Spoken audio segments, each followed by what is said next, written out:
หน่อยการห่ออะไรนี่มึงในที่เหือออกเต็มหมดแล้วนี่เฮ็ดดีๆนะกระเพียกระแพงนะโอ้อิ่มแล้วบ่โอ้เอากินน้ำนะคันอิ่มแล้วก็ไปกินเท่าต่อเอาสบายดีเนาะทุกคนเนาะมื้อนี้ก็ได้ปูได้ปลาได้กบสิไปฝากบ่าวสุกเนาะโอ้โหเพิ่นยืนบ่เฮาสิเข้าไปหาเพิ่นมื้อนี้ก็บ่ได้หยังหลายดอกในของฝากมื้อนี้ปกติไปบ่เคยได้หยังไปหั้นนะเนาะมีแต่ว่ามื้อนี้ปะเข้าไปหาเพิ่นเลยเอาเนาะตอนนี้ก็มาฮอดเฮือนเพิ่นน่ะจะเพิ่นเฮ็ดหยังเด้คือบ่เห็นเพิ่นบ่าวสุกบ่าวสุกห่วยเอิ้นก็คือบ่คานว่ะบ่าวสุกเอ้ยเฮ็ดอีหยังล่ะมันจะใช่น่ะมาหาเจ้านี่แหละก็สวยไม่ข้ามนะควรแม่นข้ามโดยไหนแม่นข้ามมาแต่ไสเหรอป้าเอาเลยเอาอยู่ไหนใส่ยังแกวนำมาใส่กระเป๋าอันนี้นะก็ได้ป้ามาฝากเจ้าได้ป้ากับกบได้กินนะเอ้าเฮ็ดนั่นก็เฮ็ดหั่นแหละปีกันนั่นนะตกเมียจะไปใส่ที่นั่งรอหน้าก็มันเอาไปขามใหม่ของฉันโอ้เมียจะออกหน้าอยู่ดีนายเด้อเห็นโรนเล่เด้อไปเช่นยังโลเล่กับเจ้าเอ้าปลานี่ปลากับกบนะปลากับกบเฮ็ดจังได๋กินมื้อนี้ใจไปคำผู้บ่เมียจะมาคำบ่เลยคำผู้ก็มันเอาไปขามมาให้ของฉันมาเลยนะเนาะจะความไม่ข้ามแล้วนางเอ้ยดีแล้วขอสิอยู่กินข้าวนำเจ้าจะเฮ็ดสู่กินมื้อนี้บ่กินบ่นางไม่ข้าม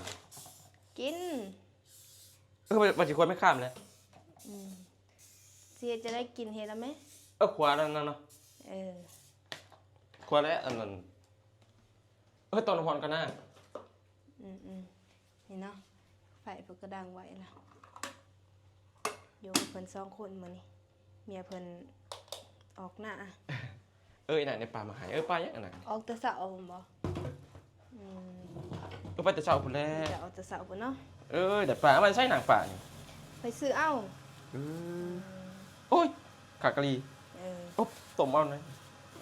ต้มเอาเฮ็ดได้ก็เฮ็ดเสียงก็อาจสิแปลกๆหน่อยนึงเด้ออีนายเนี่ยไข่ก็เทียมมาเฮาติดหวัดน้ำลาวอีนายนี่เพราะว่าบ่สบายช่วงนี้ทุกคนไข่ก็มาเลยจักได้เป็นหวัดน้ำลาว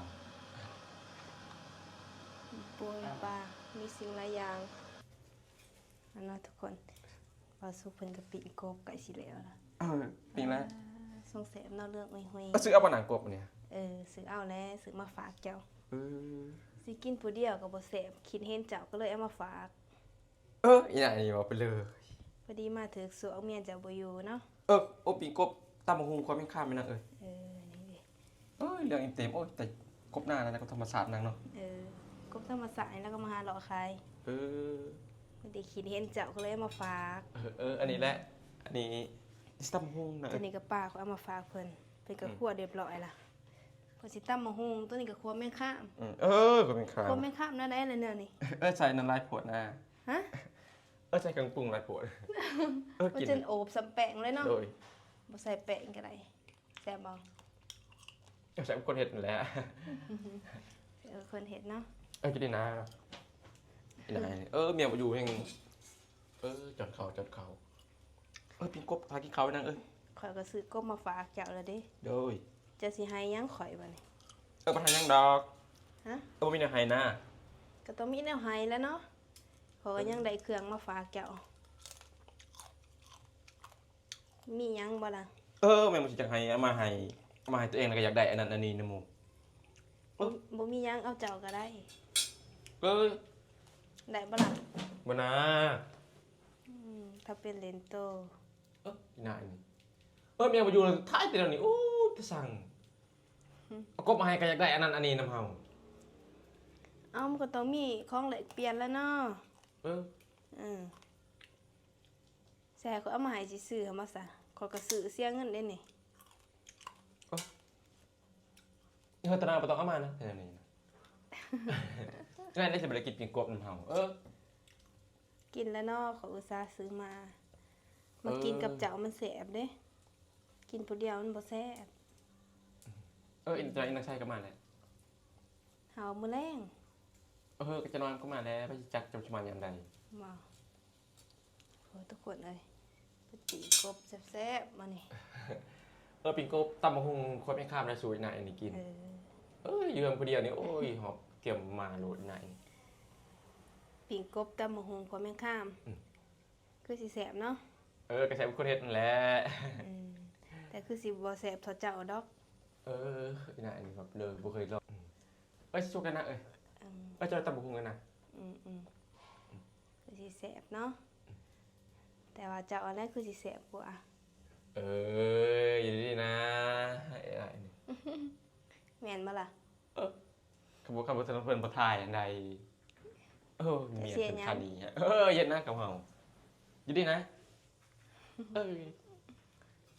มาเฮาธนาบ่ต้องถือหน้ากองนะเดี๋ยวเฮ็ดหน้ากับเฮานะ เป็นได อีนายนี่ ตำแล้วแม่มาหุง ปีกบก้อนไฟไหม้นะ ว้าว พระแรกหน้าถ้ากินนะถ่ายรูปถ่ายดีนะ ถ่ายเลยปีกบปีเขียกระถ่าย จะเป็นคนจังใดอาบแล้วบ่น้ำ อยู่ดีนะอาบเลยนะ อาบละผู้บ่ท่าอาบพร้อมข่อย ไอ้นายอันนี้แหละจะบอก น้ำอยู่เอื้อนอยู่จังนั้นไดมันบ่ค่อยอยากไหล อย่ามาแกะตัวอยู่ดีนะว่าที่จะคำคิดตัวมาหาเฮานี่จะไปอาบน้ำอาบใน อันนี้นั่นแหละมันบ่ค่อยอยากไหลมือใหม่สิมาขออาบน้ำเพื่อเจ้าเด้อมือใหม่สิมาผู้เดียวดอกแต่บ่ล่ะ เธอกับบริยูเพื่อนนะ ฮะ เธอกับบริยูเพื่อนนะ สิไปไสก็บ่อยู่เฮือน ก็ให้ไปน้าเมียงไส้แล้ว ให้ไปหน้า จะถ่ายได้แล้วนะโอ้ย นี่ปิงโกเพิ่งไก่สิสุกล่ะมีแต่ว่าถ้าเพิ่นเห็นแล้วเนาะทุกคนเนาะมาเนาะทุกคนเนาะนี่เดี๋ยวนี้เพิ่นบาสุกเพิ่นก็เฮ็ดแล้วแหละตำบักหุ่งตัวนี้ปิงกบตัวนี้ขัวแม่ข้ามป้าสะเพิ่นใส่แป้งทุกคนเอ้ย ใช่นั่นแหละกว่านั่นนะกว่า กว่าจะมันแห้งไปอย่างพวก คือสิแซ่บเนาะเบิ่งข่อยสิขอซิมก่อนมาเด้อทุกคนมากินนำกันเด้อ มาเด้อ มื้อนี้ กินเขาวเด้อทุกคนเด้ออีนายนี่เอากบมาฝากมานี่ มากินข้าวเกินบาสุกอีกมื้อนี้ อันนี้แหละ สิซิมตำบักหุ่งก่อนเด้อ อันนี้คากบ คือสิแซ่บเว้ย ชอบมันเหรอ แซ่บๆมีผักแผ่วมีผักกับมีหลายอย่างเลยทุกคน ไปน้ำชาเก็บมันตนา เมียเก็บกันมาตะหน้าแซ่บเนาะ แซ่บมาแล้วแซ่บมันนะ แซ่บกินบ่ กินนั่นแหละ กินบ่10 ปอนด์ มานา ฮะ อย่าเฮ็ดนะอีนายอันนี้แหละทุกคนเลยมาได้ข่าวเลยกินไม่ข้าวอีนายอันนี้เอาไม่ข้าววันนี้น้องชายเอามาแต่หน้าเราเอากบมาอีนายเอากบกับเปล่า เอากบกับปลามื้อนี้เพิ่นบ่เฮ็ด อ๋อ เพิ่นสิปลากินมื้อใหม่เพิ่นน่ะอ่ะจกข้าวให้ค่อยแหน่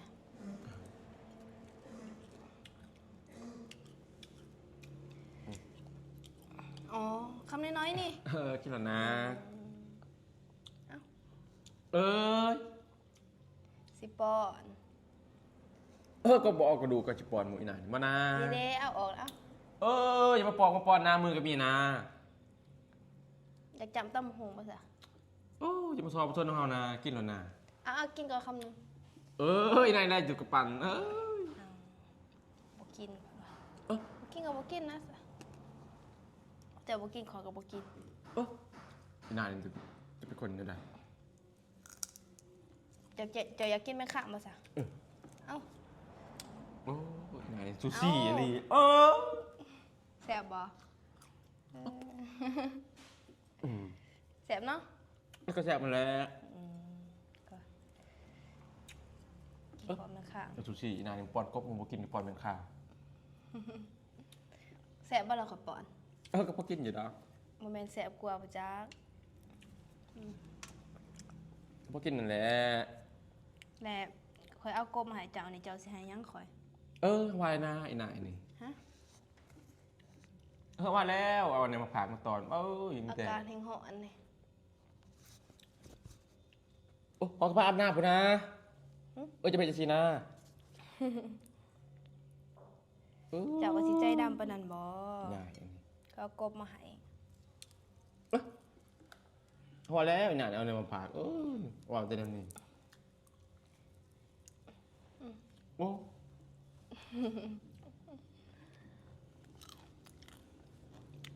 กินเองเหรอนายมาปอนน้ำมือกับมีนะ ทานให้ในเด้อจังดอก2ดอก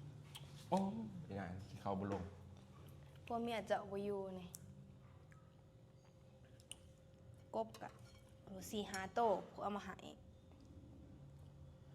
เกลือแตกรอสุนีเกลือแตกไม่ได้เกลือแตก อากาศมันเหาะอันยังวะ ห้องผ้าอาบน้ำในปุ่นนะ ให้เขาไปอาบอีนี่บ่ จะอาบนะ ว่ากินข้าวแล้วก่อน เขาเก็บความกินปลาอาบนะ เจ้าสิเพิ่นเฮ็ดหยังก็ข่อยบ่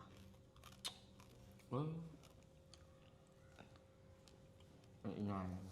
การเหาะอันนี้นี่มึงในที่เหือออกเต็มบ่แล้วนี่ เฮ็ดดีๆนะกับเสือกับแพร่นะอันนั้นก็ยังเห็ด มันเหาะอันเนาะกินได้ไหมพาไปเฮ็ดพันกินเฮาต่อ ไอ้นายนี่แหละแล้วไอ้ก็นา อากาศแห่งเหาะอันนี้ไปบ่ไปอาบน้ำกัน ปลาปนาน้ำมันมีน้าอยู่ห้องน้ำมันนะน้ำเดือดตัวเองบ่ได้อยู่นี่มันก็บ่ได้น้ำมันเดียว อ กั ยื น นออกได้ค่ะ ยังก็เอาไว้ใส่ไว้ซอยตัวไอ้นายนี่ อาบนิดนึงก็บ่ได้บ่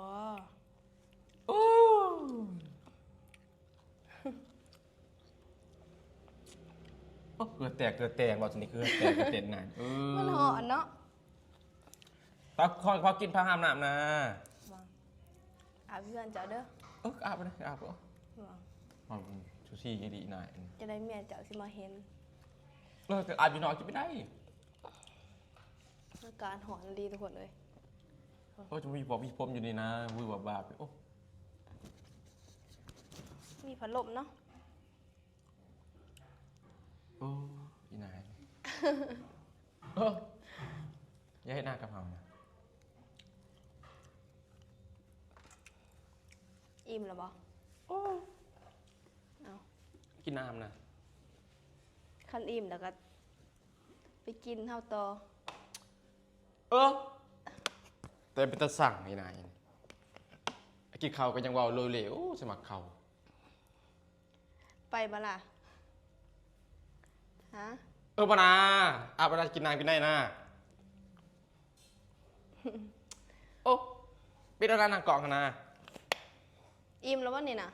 อิ่มเลยนะ คืออิ่มไว้แท้ ไม่ได้กินลงกินข้าวก็ออยก็เอานั่นนี่ คันอิ่มแล้วก็เมียนตี้เขาก็อิ่มนะเขาบ่อยากกินละเขา จะกินยัง เขาอยากกินเจ้า อีนายอันนี้เมียนเพิ่นขับปลาเขาเลยอีนายนี่ไปติล่ะ นางเบิ้งนะเมียนปลาเขาเรียนเลสเมียนอีนายรอยปลาเขาเย็ดนะมาแต่ละมือกับเป้าแต่เดี๋ยวนี้ไรเอ็นจีอยากอันนั้น ไปไว้ตีเก็บของเฮีย ปิดปลานางกองกันนะมาถ่ายคู่มือน่าทุกคน ตอนนี้ก็กินข้าวอิ่มแล้วเนาะมีแต่ว่าสิไปทำธุระก่อนบ้านนี้มีแต่ว่าพอกันคลิปหน้าเนาะทุกคนบ๊ายบาย